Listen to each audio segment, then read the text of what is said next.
Buenos días a todos y a todas. Espero que estén muy bien. Vamos a comenzar esta nueva clase del curso. Eh, Hoy vamos a charlar sobre el retraso global del desarrollo y la discapacidad intelectual. Vamos a comenzar con el retraso global del desarrollo, o RGD, y con su definición. El retraso global es un déficit o una dificultad significativa menor a 2 desvíos en 2 o más áreas del desarrollo en niños que son preescolares, es decir, menores de 5 a 6 años. Puede tener desafíos en área motora, del lenguaje, la cognición, la comunicación, la interacción social o en habilidades de la vida diaria, pero deben ser en más de un área, es decir, en 2 o más. Y no todos posteriormente van a recibir el diagnóstico de discapacidad intelectual. De alguna manera es un estadio previo a la DI, pero no es una condición que vaya a permanecer sí o sí a lo largo de la vida. Se clasifica en leve, moderado o severo según el porcentaje por debajo de la edad cronológica, aunque esta clasificación no es de uso habitual en la práctica clínica, sino que, como saben, hablamos más de desafíos funcionales y de las habilidades adaptativas, por lo cual no utilizamos, es más bien teórica la clasificación. Entonces, si pensamos en un niño menor a 5 o 6 años que tiene diagnóstico categórico de retraso global del desarrollo, podemos pensar que una posible trayectoria del desarrollo es la discapacidad intelectual, aunque es importante saber que no siempre va a seguir esta trayectoria. Hay muchos niños que compensan de alguna manera los desafíos y logran un montón de aprendizajes, por lo cual no reciben posteriormente el diagnóstico de discapacidad intelectual. Entonces, como decíamos, es una forma de presentación en la infancia de la discapacidad intelectual y como no siempre va a reunir criterios en el futuro de DI, es necesaria la reevaluación. Siempre decimos que el diagnóstico, la evaluación cognitiva o del desarrollo eh, cognitivo en niños preescolares no tiene estabilidad a lo largo del tiempo, por lo cual requiere de reevaluación. Y el pronóstico está muy impactado por factores medioambientales, como vamos a ver a lo largo de esta charla, y por las condiciones que se asocian, ¿no? Las condiciones médicas. Bien, los retrasos leves son los que probablemente tengan más probabilidad de ser transitorios y no, digamos, transformarse el diagnóstico en una DI a futuro. ¿Por qué es importante su detección oportuna? Bueno, porque esto va a buscar mejorar el pronóstico madurativo de educación y social, ¿no? Y es por eso que es importante contar con protocolos de vigilancia y pesquisa y de evaluación diagnóstica, brindar el soporte familiar, los apoyos, trabajar sobre el diagnóstico etiológico pensando en los riesgos de recurrencia, los apoyos que sean apropiados desde una perspectiva de derechos y específicos para cada persona, y es importante también evaluar la escolarización con opciones que sean adecuadas para cada persona, a veces adecuaciones escolares o otros apoyos, siempre considerando los recursos disponibles, ¿no? El retraso global del desarrollo es el tipo más frecuente de problema del desarrollo en la infancia, aunque no conocemos exactamente su prevalencia. Hay algunas estimaciones que reportan entre el 1 y el 5% para las sociedades industrializadas, aunque el porcentaje de nenes y nenas pequeñas que no alcanza su potencial es mucho mayor en países en vías de desarrollo. Y si pensamos en la discapacidad intelectual, la prevalencia es del 1 al 4% de la población, es mayor en varones y hay amplias discrepancias según los países y también el tipo de datos que utilicemos para evaluar la prevalencia. Entonces, miren, regiones con altos ingresos pueden tener una prevalencia entre el 0,5 y el 2,5, mientras que en países pobres hasta del 4,8, y hay algunos reportes que alcanzan hasta el 8% de la población. ¿Se acuerdan cuando hablábamos de los patrones de diagnóstico, el diagnóstico categórico, el etiológico y el funcional? Bueno, la discapacidad intelectual y el retraso global son diagnósticos categóricos que tienen un perfil etiológico heterogéneo y un funcionamiento muy variable también, que va a depender del contexto en el que se encuentren, ¿no? El diagnóstico es clínico y va a depender según la edad y la severidad. Y vamos a necesitar de escalas para medir el CI, es decir, el coeficiente intelectual, y la función adaptativa, como ahora vamos a ver. Bien, el DSM-5 describe a la discapacidad intelectual como diversos grados de limitación del funcionamiento de la persona en su contexto actual, y tiene limitaciones en dos áreas: en el funcionamiento intelectual con un CI menor a 70 y en la conducta adaptativa, que esto va a incluir el autocuidado, autovalimiento, la participación social, las funciones académicas, el tiempo libre y el trabajo, y esta condición debe desarrollarse antes de los 18 años. Entonces, si se recuerdan el cuadrito de la CIF, partimos de una condición de salud, que es la discapacidad intelectual. Sabemos que hay funciones y estructuras corporales que van a relacionarse con las actividades y la participación, y el contexto. Entonces, si pensamos en las actividades y la participación, nosotros sabemos que hay un funcionamiento intelectual, ¿no? Y luego un desempeño en cuanto a las habilidades adaptativas. Entonces, si volvemos a la definición del DSM-5, cuando hablamos de limitaciones en el funcionamiento intelectual, vamos a hablar de capacidad, y cuando hablamos de la conducta adaptativa, vamos a hablar del desempeño. Dentro del criterio 1, que es el funcionamiento intelectual, se va a evaluar el razonamiento, la planificación, la resolución de problemas, el pensamiento abstracto, la comprensión, la generalización, ¿no?, de conceptos y de aprendizajes a partir de experiencias concretas, y la capacidad de comprender el entorno. ¿Y cómo lo evaluamos? Mediante test neurocognitivos o escalas del desarrollo, que hay diversas y variadas, y es importante considerar aquellas que conocemos y que culturalmente son adecuadas y específicas para el nivel de funcionamiento de la persona. ¿Cómo medimos el funcionamiento intelectual? Con el CI, que es el cociente intelectual. Sabemos que entre el 85 y el 115 es lo esperado, ¿no? El promedio. De entre 70 y 85 hablamos de limítrofe, ¿no? Funcionamiento limítrofe, que después vamos a hacer alguna mención, y por debajo de 70, bueno, ya hablamos de discapacidad intelectual. Luego es el criterio 2, que es la función adaptativa, ¿no? Que el DSM-5 la incluye, la incorpora, y ahí en este caso tenemos habilidades conceptuales, sociales y prácticas, ¿no? Las habilidades conceptuales incluyen el lenguaje, la lectura y la escritura, los conceptos relacionados con el dinero y el tiempo, las habilidades sociales en cuanto a las relaciones interpersonales, la responsabilidad social, la autoestima, la capacidad de poder seguir reglas y normas, y la resolución de problemas prácticos. Y las habilidades prácticas tienen que ver con las actividades de la vida diaria, el autocuidado, el tiempo libre, ¿no? El cuidado de la salud, la propia seguridad, la adecuación a rutinas, el desplazamiento de un lugar a otro, la capacidad de trabajo, y se van a evaluar mediante escalas de funcionamiento adaptativo, como las escalas Vineland. Bien, es importante considerar que todos deben ser evaluados en su contexto y en relación a los pares de su edad, y con los apoyos necesarios, las personas con DI pueden mejorar su desempeño adaptativo, y eso lo vemos a diario. Ahora nos podemos preguntar, ¿qué es la inteligencia, no? Podríamos definirla como la capacidad de solucionar problemas, de razonar, de adaptarse al ambiente, o pensar en cualidades formales, como por ejemplo la memoria, la percepción, la atención, el intelecto, ¿no? Y que se caracteriza por comprensión, invención, dirección y censura. O la inteligencia podría ser también descrita como aquello que miden los test de inteligencia, ¿no? O podríamos pensar en inteligencias. Y ahí podemos introducir el concepto de inteligencias múltiples, que tiene un tiempo ya, desde el punto de partida que la inteligencia es la capacidad para resolver problemas.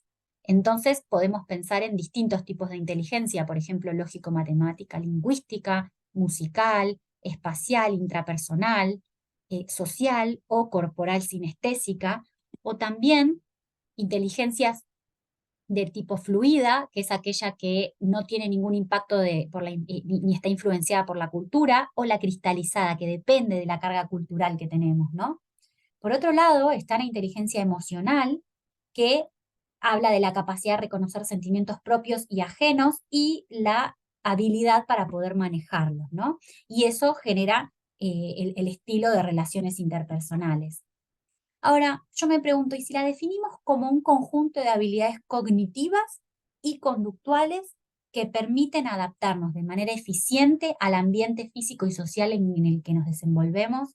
Y esto incluye la capacidad de resolver problemas, planear, pensar de manera abstracta, comprender ideas complejas, aprender de la experiencia, pero que en realidad no se relaciona específicamente con el conocimiento, con la información específica, ni con habilidades específicas, por ejemplo, cálculo, lógica, sino que se trata de una habilidad cognitiva general, ¿no? De la cual, digamos, forman parte las diferentes capacidades, ¿no? Y esta habilidad cognitiva se conforma por distintas capacidades específicas, pero el resultado final es la adaptación, ¿no?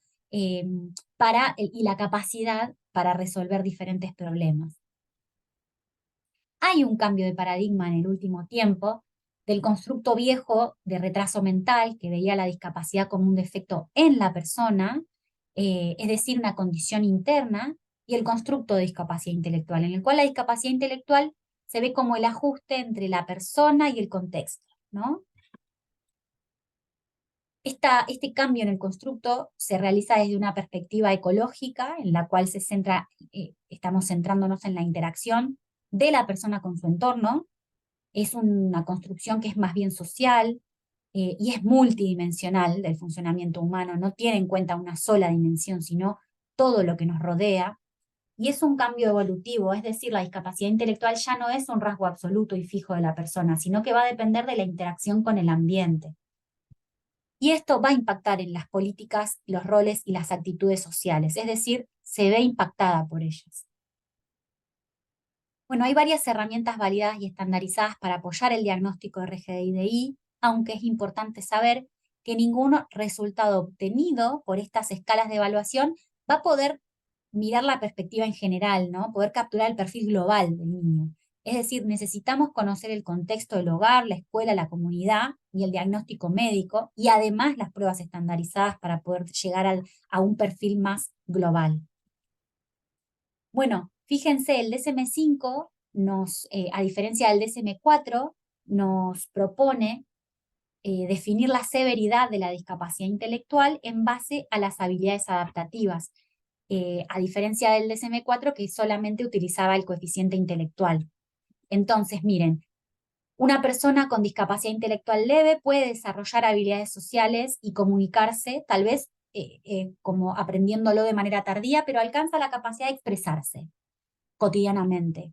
Habitualmente tienen actividades, pueden realizar actividades laborales con una autonomía, aunque requieren una supervisión, sobre todo en situaciones complejas, y con apoyo apropiado pueden desarrollar una vida autónoma y satisfactoria. Hay algunas dificultades en tareas escolares y en la lectoescritura. Personas con una discapacidad intelectual moderada es posible que adquieran habilidades de comunicación, pero con una demora, ¿no? Y en la comprensión y en el uso del lenguaje, y tal vez que esté limitado a necesidades prácticas, ¿no? Y conversaciones sencillas. Pueden desarrollar una actividad laboral, pero requieren supervisión. Y con ayuda y bajo supervisión, logran adaptarse a la vida comunitaria y pueden atender su cuidado personal, pero requieren ayuda, ¿no? Hay algunos progresos escolares que tienen limitaciones, pero pueden adquirir la lectoescritura y el cálculo de manera como esencial, y en general requieren ayuda a lo largo de la vida, ¿no? En la vida adulta.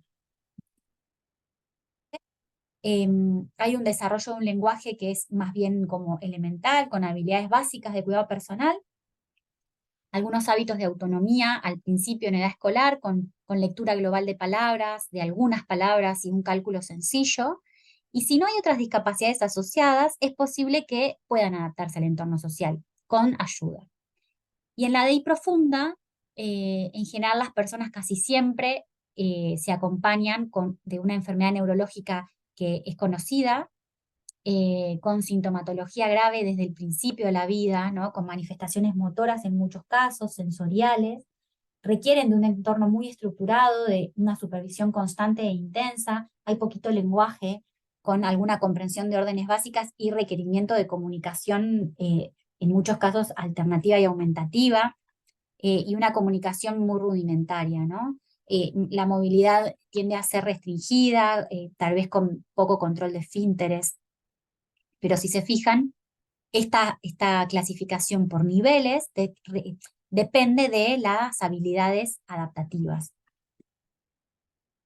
Bueno, como les decía, vamos a hacer una mención al funcionamiento intelectual limítrofe, que es aquel que se encuentra en pruebas normatizadas con un CI entre el 75 y el 85, y es ese rango, ¿no? Esa barrera que separa el funcionamiento intelectual promedio de la discapacidad intelectual. ¿Y por qué vamos a abordarlo? Porque en general hay una lesión cerebral subyacente que no siempre se encuentra y hay un bajo funcionamiento general y que va a estar impactado por el contexto cultural y social y va a estar impactado también por aquellas oportunidades pedagógicas con las que contemos, el entorno familiar, eh, y muchas veces pasa desapercibido, ¿no? Y aparecen dificultades en los aprendizajes, en la interacción social. Tenemos una causa subyacente, pero no la podemos encontrar en muchos casos, y esto se expresa desde el punto de vista clínico con una capacidad ligeramente inferior a la media, ¿no? Pero va a generar un alto impacto en el funcionamiento. Pero muchas veces y requerimiento de apoyos, ¿no? Pero como no está dentro del diagnóstico de discapacidad intelectual, es posible que sea hasta tal vez más difícil conseguir apoyos. Este grupo de personas que tienen un funcionamiento limítrofe tienen más posibilidades de deserción escolar, problemas conductuales y de adaptación social, tal vez por no conseguir los apoyos adecuados o por considerar de alguna manera no tener en cuenta que es una dificultad que inicialmente es biológica y que requiere apoyos.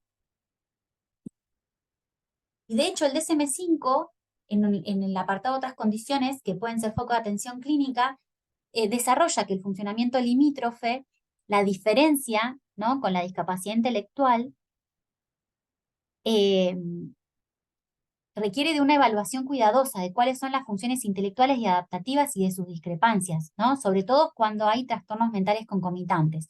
Y es muy importante considerar cómo es el funcionamiento y cuáles son las necesidades de apoyo para poder potenciar el autovalimiento, las capacidades de la persona y generar mejores experiencias. Bueno, volviendo al retraso y a la discapacidad intelectual y pensando desde el punto de vista del diagnóstico etiológico, aproximadamente el 50% tiene una causa prenatal, ¿no? Algunas de ellas son genéticas o malformaciones que conocemos, ¿no? O infecciones perinatales también, como infecciones o aquellas relacionadas al parto, hiperbilirubinemia, alteraciones metabólicas o epilepsia. Las postnatales como infecciones o tumores, y de causa desconocida llegan hasta un 25%. Pero miren, cerca del 50% son causas prevenibles. Y ahora vamos a ver, muchas de ellas tienen determinantes socioeconómicos y estos determinantes son prevenibles. Cerca del 80% corresponden a las formas leves, ¿no? En general, las formas leves es, es menos frecuente que encontremos una causa subyacente porque están sobre todo impactadas por determinantes socioeconómicos y en menor medida por condiciones genéticas o metabólicas o infecciones, ¿no? Y tienen mayor cantidad de determinantes ambientales. Cuando hablamos de determinantes ambientales, pensamos sobre todo en la vulnerabilidad social, en términos de estado nutricional, en el embarazo y en la infancia, en la educación, la salud mental de los cuidadores y el estilo parental, la exposición a tóxicos ambientales, el nivel de estimulación en casa y el acceso a servicios de salud, de educación, ¿no? Y los determinantes socioeconómicos eh, son de los principales factores relacionados con la ADI, ¿no? En la mayoría de las personas. Y esto lo vemos a diario y de manera cotidiana y es, bueno, si pudiéramos abordarlo, podríamos disminuir la prevalencia de la discapacidad intelectual. Bueno, ¿para qué hacemos una evaluación? Por un lado, para conocer el perfil de funcionamiento, es decir, cuáles son los desafíos y las habilidades, para conocer las barreras y los facilitadores ambientales, para pensar en apoyos, conocer el estilo parental, cómo está la familia, qué necesitan. Muchas veces entender qué pasó ayuda a la familia a poder avanzar sobre apoyos Y en otros casos, bueno, en muchos casos las familias sienten culpa por situaciones puntuales, entonces entender qué pasó ayuda. Buscar la etiología también nos va a permitir asesorar sobre riesgo de recurrencia, que en muchos casos existe. Y los objetivos son, por un lado, conocer el diagnóstico, o sea, realizar el diagnóstico, buscar comorbilidades, esto es muy importante, conocer el perfil cognitivo-conductual, en algunos casos conocer el diagnóstico cuando lo podamos conocer, si es DI grave, vamos a tener más rédito diagnóstico seguramente, y el diagnóstico funcional. Bueno, el diagnóstico de la discapacidad intelectual va a requerir de una valoración clínica minuciosa. Vamos a realizar una historia clínica del desarrollo completa, con una exploración clínica y neurológica, buscando focos específicos. Vamos a necesitar una evaluación psicopedagógica y en algunos casos de fonoaudiología, y realizar exámenes complementarios según nuestra hipótesis diagnóstica. Fíjense que en 1 de cada 3 pacientes con la historia clínica y el examen físico podemos llegar al diagnóstico. Vamos en el interrogatorio y en la historia clínica vamos a armar el árbol genealógico de 3 generaciones, buscando trastornos del aprendizaje, de la salud mental, TEA, otras personas con discapacidad intelectual o retraso, malformaciones congénitas, abortos, otras enfermedades familiares, muerte temprana en edad pediátrica también, cuál es la edad de los padres, la consanguinidad. Y en el examen físico es muy importante que busquemos dismorfias, porque fíjense que las dismorfias menores, en las personas, los niños con 3 o más dismorfias menores, tienen hasta un 40% de posibilidad de tener una DI o al revés. El 40% de los niños con DI tienen 3 o más dismorfias menores. Entonces las vamos a ir a buscar. Es decir, el examen dismorfológico también nos puede apoyar a diagnósticos genéticos, ¿no? Vamos a ir a buscar la historia pre y perinatal de patología, las pautas del desarrollo con toda la historia del desarrollo y los hitos madurativos. Vamos a medir el perímetro cefálico y vamos a buscar el examen neurológico, si hay anomalías en el examen neurológico y la presencia o no de convulsiones.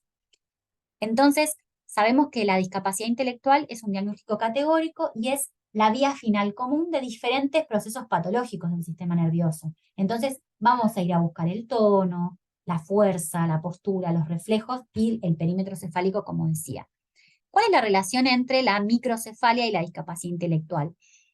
Fíjense que la mitad de las personas que tienen una microcefalia, ¿no? De los niños, al año de vida, se relacionan con un CI menor a 80 a los 4 años. Y los pacientes con una microcefalia congénita tienen 2 veces el riesgo de DI en la edad escolar.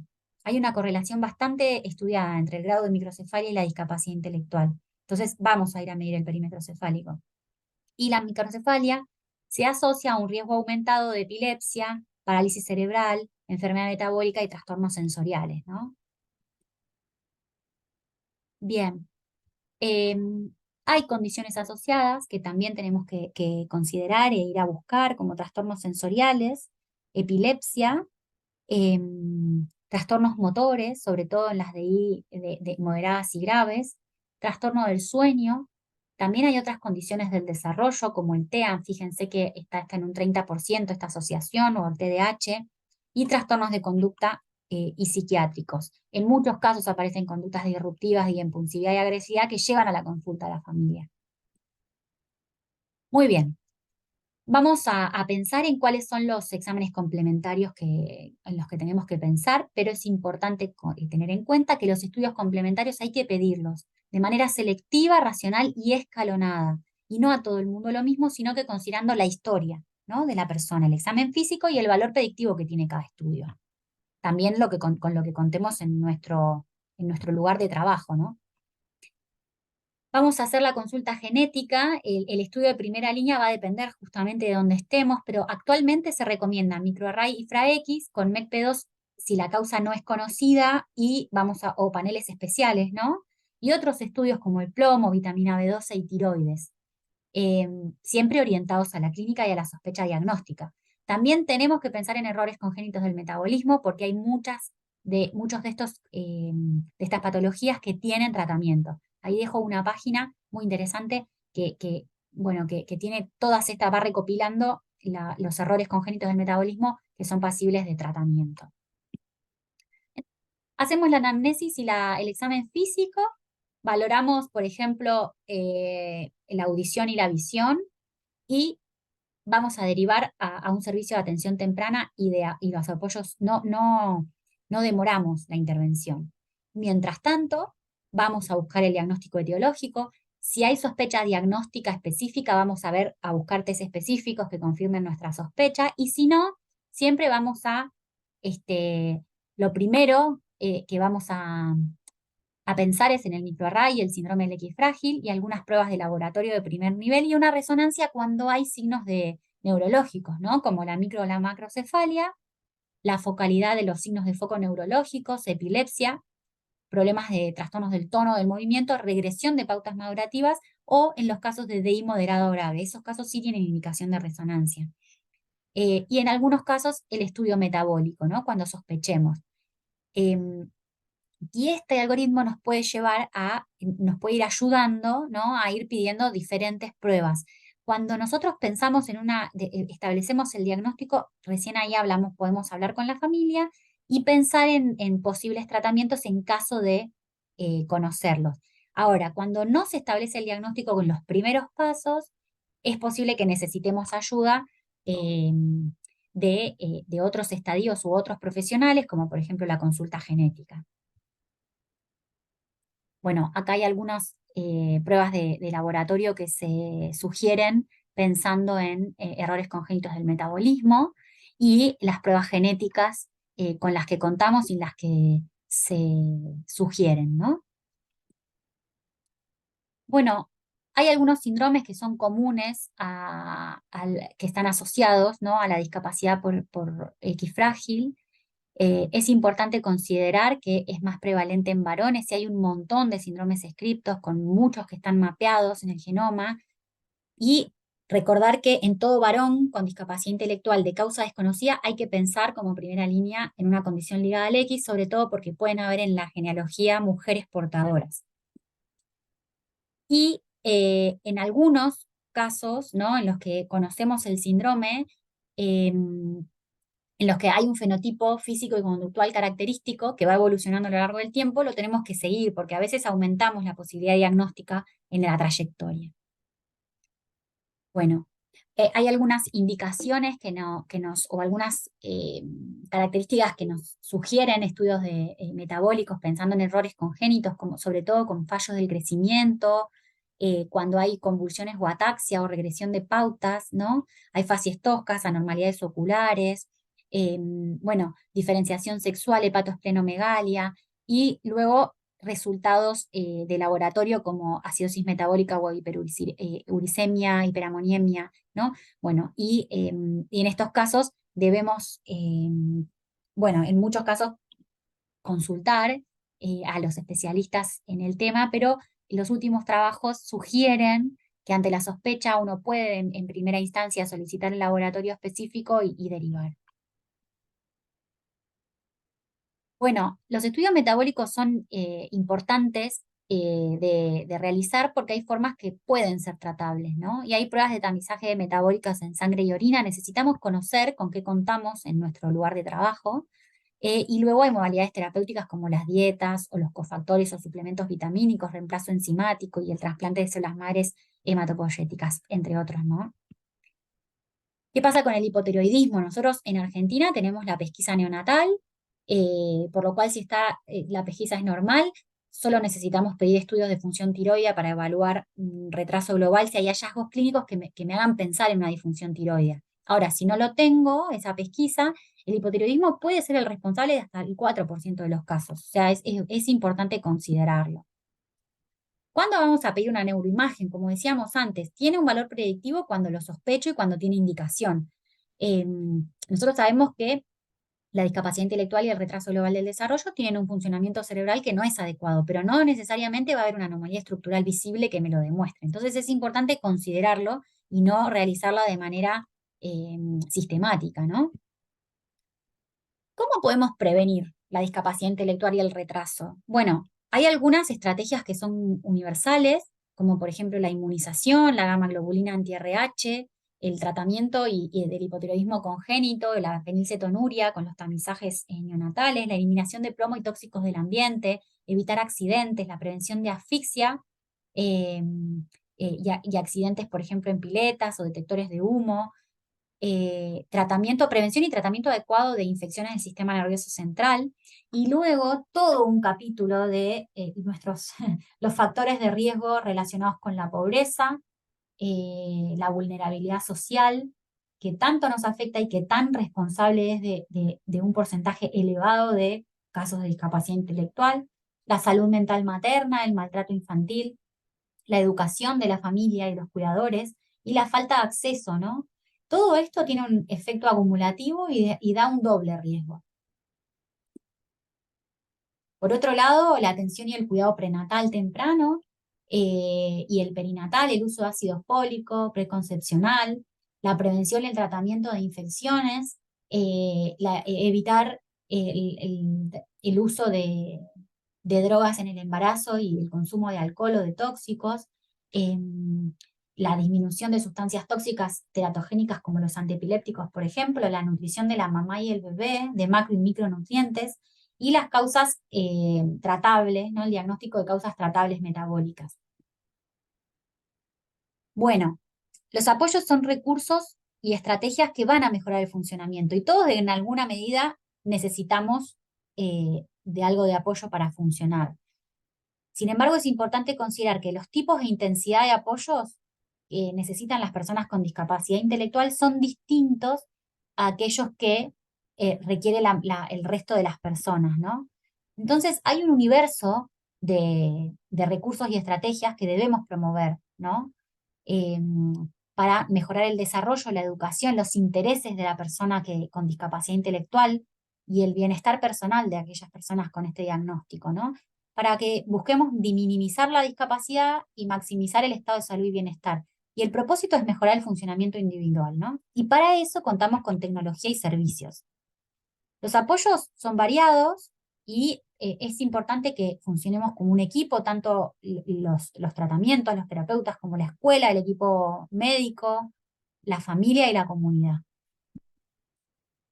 Siempre tenemos que considerar comorbilidades, el trastorno del sueño a la cabeza, cuestiones neurológicas como la epilepsia y las convulsiones, otros diagnósticos del desarrollo y los problemas sensoriales como la visión y la audición. Y bueno, hay diversos apoyos y distintas disciplinas que pueden participar, pero no hay una única, una única indicación de tratamiento, sino que debe ser interdisciplinaria y específica para cada persona, siempre buscando el funcionamiento, ¿no? Si pensamos en el tratamiento educacional, el sistema de educación inclusiva va a requerir adecuación curricular individualizada o tal vez planteando la unidad de soporte en educación especial o una escolaridad compartida, ¿no? Con centros de educación especial y la escuela. Lo que sí es importante es que haya un monitoreo del equipo, ¿no? Y asesoramiento con orientación psicopedagógica para potenciar los aprendizajes. Ahora, si pensamos un poquito mirando al futuro, sería importante buscar programas que tengan alta calidad educacional, ¿no? Con inclusión de los niños con DI, y tal vez pensar en una reforma curricular en la cual podamos contar con un diseño universal. Esto quiere decir un diseño que incluya a todos los niños por igual, no que tenga que incluir a niños que requieren distintos apoyos. Y para esto deberíamos pensar en alternativas flexibles, que sean accesibles y aplicables, ¿no? Para diversos estudiantes, padres y maestros que tengan contextos variados, ¿no? De aprendizaje. Eh, y tal vez favorecer transiciones que permitan la autodeterminación de las personas. Por otro lado, considerar las disparidades en salud, en cobertura social y en educación, que tanto vemos en la práctica cotidiana, la falta de dignidad, la falta de inclusión y de oportunidad y de elección, ¿no? De las personas con diagnóstico de discapacidad intelectual. Eh, los problemas con la transición a la vida adulta, qué pasa con aquellos niños que llegan a la vida adulta y siguen requiriendo apoyos, dónde están sus elecciones, sus deseos, sus intereses, ¿no? Y muchas veces vemos falta de entrenamiento tal vez del personal de salud y educación en aspectos que tengan que ver con todo esto. Y para seguir pensando, eh, dejo como una inquietud. eh, es el funcionamiento en realidad de la persona en su contexto lo que va a definir la necesidad de apoyo, porque dos personas con el diagnóstico categórico de discapacidad intelectual en contextos diversos van a necesitar diferentes ayudas, como venimos viendo, ¿no? Entonces los diagnósticos categóricos engloban perfiles de funcionamiento distintos y que van a variar a lo largo del desarrollo. Y un diagnóstico categórico solo y de por sí no me va a dar la información necesaria para saber qué apoyos necesito, sino que necesito conocer el perfil funcional y saber que va a variar a lo largo del desarrollo de esa persona, por lo cual necesitamos un seguimiento. Este tema es un tema muy importante, es muy prevalente, eh, es posible contar con intervenciones que mejoren a lo largo de la vida, sobre todo mejorando las experiencias de las personas y el funcionamiento general, sobre todo en los niños, las experiencias escolares, ¿no? ¿Cuáles son los objetivos que estamos planteando? ¿Cuáles son los objetivos de aprendizaje? ¿Qué es lo que queremos que los niños aprendan? ¿Con qué información queremos que cuenten? ¿No? Y es por esto que lo vamos a seguir conversando en el sincrónico, pero bueno, me gustaría que por ahí nos quedemos pensando en esto. Eh, ¿Qué es cómo consideramos el funcionamiento de una persona con discapacidad intelectual, ¿no? Y cuáles son las necesidades que tienen y cómo llegamos a esos apoyos? Bueno, muchísimas gracias, espero que haya sido de ayuda y nos vemos pronto. Un saludo grande.